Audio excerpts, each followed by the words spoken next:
Hello, everybody, and welcome to the Bright Founders Talk at Temi. Temi is an international software development company that designs, builds, and delivers software for sustainable businesses and promising startups. As usual, my name's Matthew, and I'm joined today by Mr. Anders Kallebo, who is the co-founder at a company called Myrspoven. We're going to get into the name just now, but Anders, how are you today? How's things going? I'm all well. Everything is all right. Yes, the name is a bit complicated. I've been asked to sort of change it many times, but we stick with it. We like it, and my experience is that when people hear the story, they sort of at least accept it, but many people also start liking it, and at least they remember it. Yes. As I said, my name is Anders. I have an engineering background, and I'm co-founder and CEO of Myrspoven. That's good stuff. So, Anders, thanks for joining us. Tell us a little bit about yourself. Tell us about Myrspoven. And then, let us know what happened. Where did the name come from? It's very interesting. All right. Starting with myself, then the short version. I have an engineering background, been working with real estate companies and energy companies for quite a while, with helping them sort of reducing their energy bills. And I was a bit jealous. Sort of the journey started with being a bit jealous on all the other different sectors having, the car sectors had the Tesla coming in with sort of innovation, and for the telecom there was the phones with Siri, and things were developing. But I remember being at fair once, the real estate fair with technology, and there was like no news. There was this fan blade or an air handling unit that had some shape from a whale that improved the efficiency with like 0.0000%. Nothing special. All the research goes into concrete, basically, and new ways of making that cheaper. And then I thought that, all these buildings producing so much data, because we are working with like office buildings and everything, and they are like big data producers.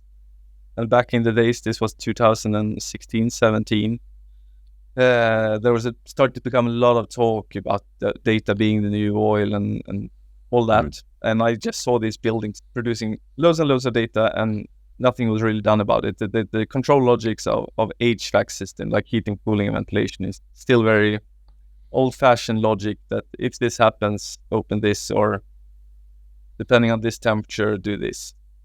So we started to develop a system that controls buildings. We harvest data from existing buildings.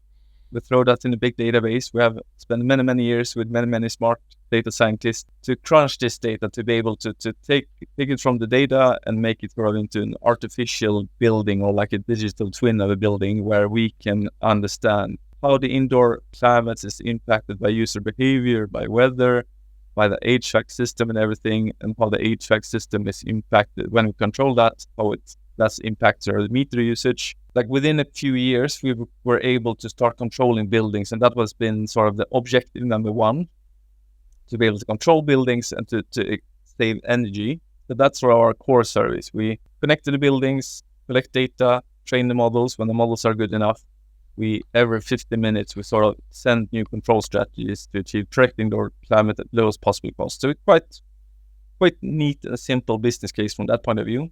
However, the vision for the company has been since the start. We call the 1% vision, that we really want to help the real estate sector to lower its carbon footprint with 1%. And for that, energy efficiency is really good.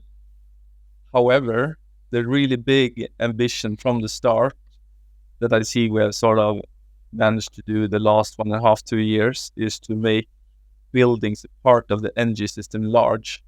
And the big difference there is that instead of just looking on lowering the number of kilowatt hours, we now have the possibility to look 48 hours into the future and develop a control strategy that takes into account the energy systems. Like, I'm not sure if you drive an electric car, but the obvious example from any electrical car drivers is that they want to charge the car when the electricity is cheap rather than when it's like the peak hours. Mm-hmm. Or as in the Nordics here, where we have a lot of district heating, so you have all these sort of complex tariff structures. And what we now do, which we consider that to be sort of our big contribution, is that we allow buildings to be responsive to the tariff structure, to the cost indicators that again help the real estate owners to reduce their cost. But the really nice thing here is that there is a strong correlation when the energy is expensive, the peaks are high. That's sort of when we need to use the dirtiest energy. Well, if we can make the buildings that are like really big consumers, then part of this, we can have much more solar, we can have much more wind in the system, and everything becomes much more resilient. So that was the monologue about what we're doing. Sorry about that. No, that's perfect. Thank you. So there's a lot of things going on there at the same time. I think it's fantastic. You were talking a lot about how much data they produce and how this data sat. Nobody was using it in the past. And you've now collected this and you figured out ways to make these buildings more efficient. You mentioned the 1%, the reduction in 1%. Yeah. What is that worth? Do you know, carbon wise? What is the percentage? The 1% is about 500. I might miss a factor here or something, but 500 gigatons of carbon a year. That is insane. I mean, everything, we've raised venture capital a couple of times, and in those slides, you always have like the market, the possible markets, etc. And we always end up sort of, taking away a couple of zeros because the numbers become so ridiculously large. There's so many square meters out there. Any city is like it. We were talking a little bit about your growth, and you mentioned now about, expansion and things. I think you've got 2.5 million square meters at the moment. Tell us a little bit about when you came up with this idea. You obviously had to get people on board and you had to find, your space in the market. Can you tell us a bit about your growth over the years? And was it a smooth journey? Was it a bit rocky? What sort of things went down? I mean, you mentioned people, which is of course key. I would say in it was me and the co-founder. We didn't know each other from the beginning. I had this idea, and I understood that I'm not good at computers, but I needed someone that were.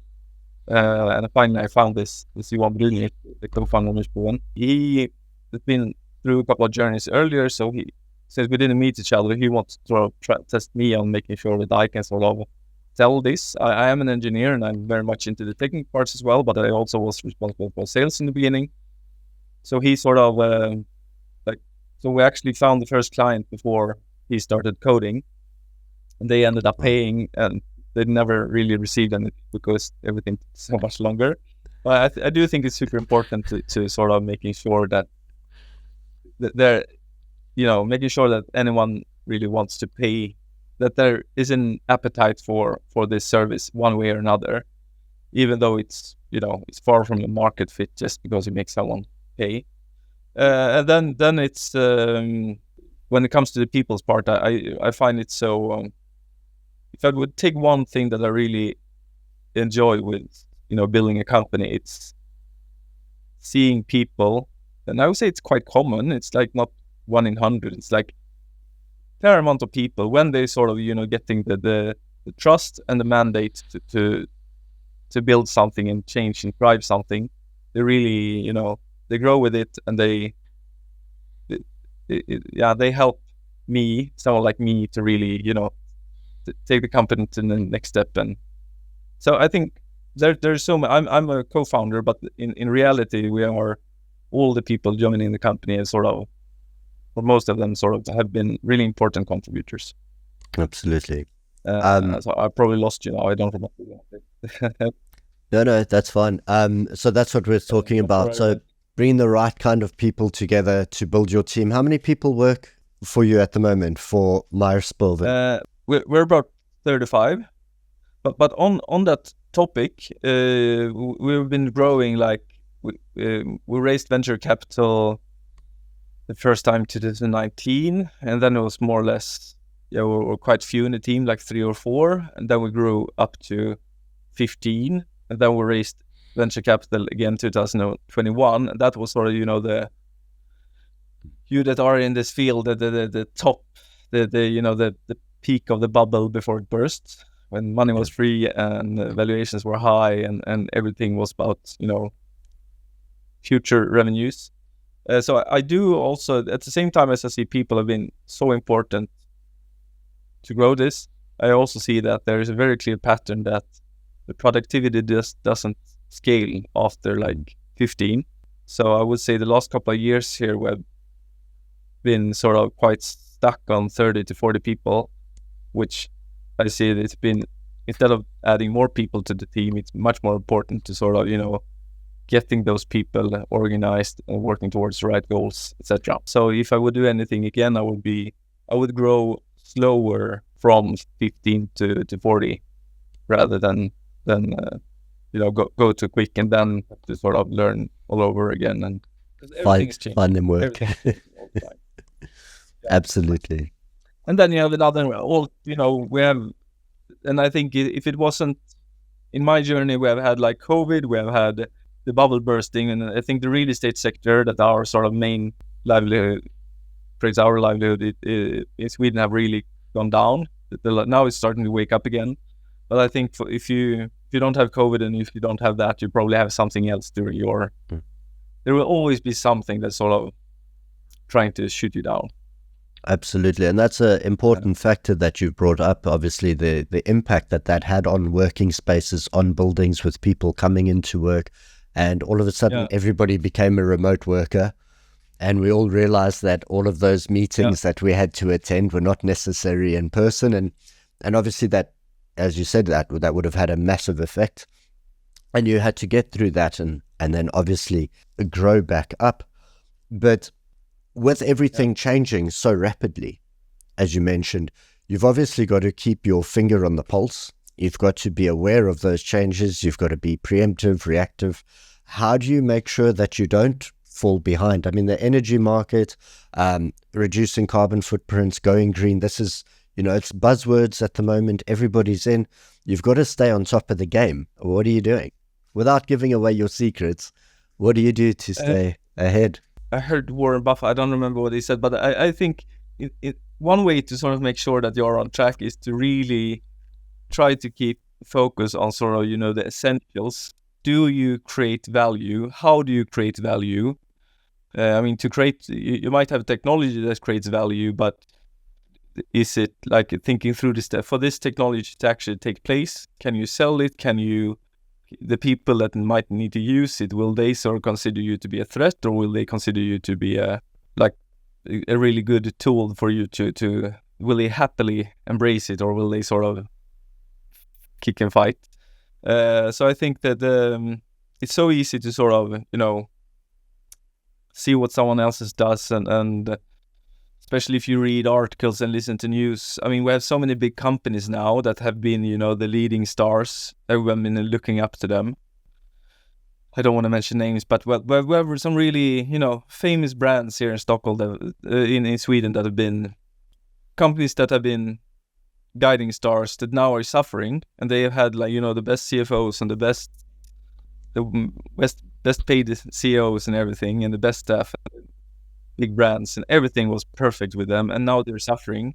I would say everyone is suffering one way or another, but I do think it's important that the way to mitigate, ending up pursuing the wrong objectives is to really go back to basically on what is it you want to achieve, how do you make business out of that, and when you know. I think Einstein once said that the well-defined problem is a 50% solved problem. So if you know what you want to create, like, you can sort of backtrack and see what steps do we need to go through to really go there. Not following. If everyone else sort of start selling in other countries, do we really want to sell in other countries? Are we mature enough to go abroad? Or are we doing that because some of our competitors have like 10 representatives or 15 representatives in other countries? Tell me something, talking about that, looking at end goals. How is your progress going on your 1%? Do you have a step afterwards once you hit your goal? Are you going to go for 2%? How's your progression at the moment? It's good. We actually did the LinkedIn post, probably was a year ago now, where we had like we're happy to announce that we're like 0.0000. So it's far away. However, I mean, percentage-wise, we are not even scratching the surface. We're like looking at it. That's the done we're doing right now. However, we have signed with Fortune 500 partners that have adopted our technology. Fantastic. That will roll it out in a global scale. We're in the middle of that right now. We are getting inbound interest from really big players and also small players, and we see that we are sort of, and we have, yesterday we one of our partners won like a big tender within this scope with our technology in the background, the biggest deal in Sweden, at least within this, it's more than 1 million square meters, and as you mentioned, we have 2.5 up and running right now, so it's a significant part of uptick in our square meters. So it's happening. It's going a bit slow, but and I do think, I mean, we have the macros with us. You know, the EU implementing all these, taking away the ability to greenwash and make it really, you know, numbers need to add up for real. They're going to report them, and they're sort of, if you're not complying to this and this, you might not even be able to sell your property. That's sort of puts another, adding different incentives to work with these questions. Yes. So from that point of view, yeah, it's a resilience game. Absolutely. We need to sort of be able to stay in the water as long as it takes to catch the big waves. Of course.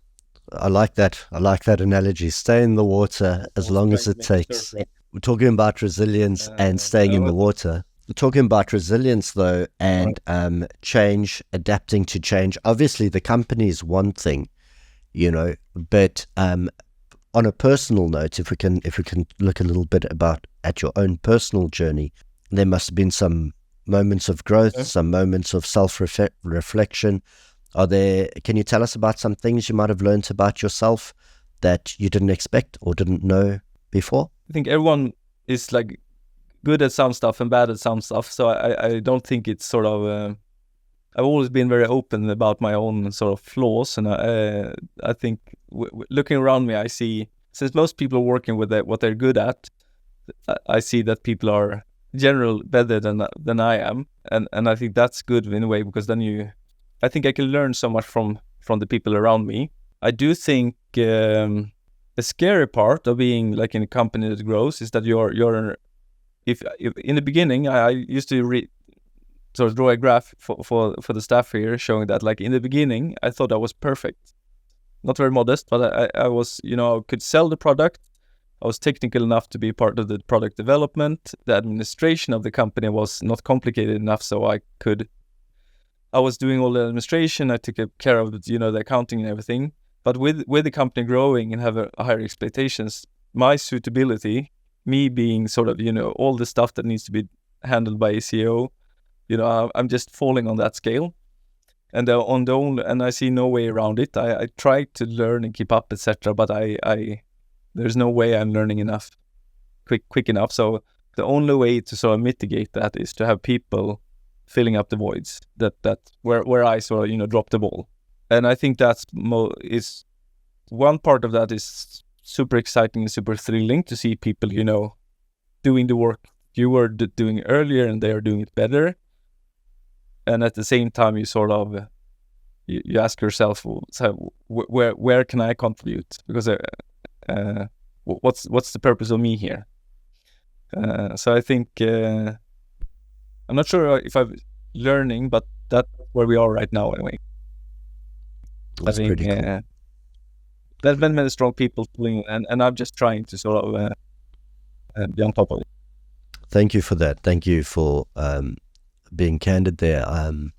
I think it's an important thing for a lot of people to know. You mentioned something important, surrounding yourself with people, you know, recognizing where you are, what you're good at, but also then being able to see that in other people, to see that they are maybe better, and bringing those people in around you is fantastic. Before I let you go, if you could give maybe our viewers and our listeners, if there's anybody out there looking at getting into the industry, reducing carbon footprints, getting into that sort of energy game, if they'd like to get hold of you or contribute or anything, is there any information you can give them? I have quite unusual surname. So if you find me at LinkedIn, I normally accept those. I mean, I'm happy. If people want to reach out, they are more than welcome. I think it's a very good thing to especially if you're thinking about it, to talk to people and try to get inspired. And I mean, if it's always the lesson becomes better if you learn by your own mistakes. But there is no way around that. If you can learn from other people's mistakes, it's much more efficient. That's fantastic. I mean, they say that what kill you make you stronger, but I mean, if you can avoid a couple of broken legs, that's better than sort of having strong legs after them being broken. Absolutely, yes. So I'm happy to help if I can. Fantastic. And then just the last thing, we did say in the beginning that we would touch on it, and you said you've got a funny anecdote about the name, how it came about. Yeah, the story about the name is that, when we were starting this 2016, it was all the names. We had Spotify in Sweden, so all the new startups had, they had a name ending with Y, and the email address was .io. And we were a bit grumpy as I am. I sort of didn't want to do that. And a friend of mine had talked about this Myrspoven, which is a bird that has the world record. It can fly from Alaska to New Zealand in one go. And to do that, they've done some research on that bird, and it turned out that it's super energy efficient. It's not the biggest bird, but when it comes to sort of being efficient, no one beats it, and it can take, wise decisions, etc. It's really, really smart in how it sort of tackles the problems that come with a long journey like this. So we thought that was really good sort of, so we have that we have the bird on our logo, and we have it in the corridors, and we want to sort of compare ourselves with that bird. We might not be the biggest when it comes to being good at energy efficiency and being resilient. That's us. And the thing is that after people have heard that name, it sort of normally sticks with them. So we're keeping it, even though no one can properly pronounce it. But that's fantastic. I think that's a really cool story. And now everybody is going to go and check what this bird looks like. And on that happy note, Anders, I just want to say thank you for your time today and for sharing your story with us. We will be keeping an eye on you and wish you all the best for the future. Thank you very much for showing interest, and good luck. You too.